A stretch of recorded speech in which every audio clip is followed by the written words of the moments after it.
आपण पाहतात घटनेच्या खोलात जाऊन सत्य दाखविणारे न्यूज 24 तास मराठी। रोहा येथे घरामध्ये सिलेंडरचा स्फोट, 3 जण गंभीर जखमी।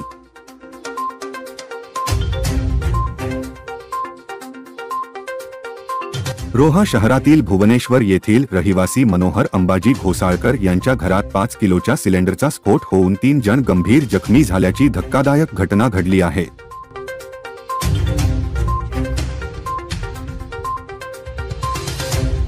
सिलेंडरच्या स्फोटात मनोहर घोसाळकर यांच्यासह त्यांच्या 2 मुली सायली घोसाळकर व भावना घोसाळकर ह्या जखमी झाल्याचे समोर आलेले आहे। दरम्यान सिलेंडर स्फोटाची माहिती समजताच अग्निशमन दल व पोलीस तातडीने घटनास्थळी दाखल झाले।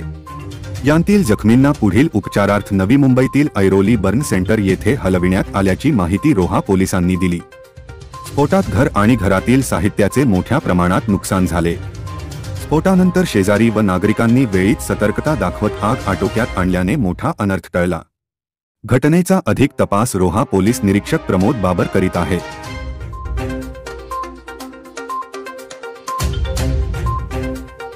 घटनेच्या खोलात जाऊन सत्य दाखविणारे न्यूज 24 तास मराठी।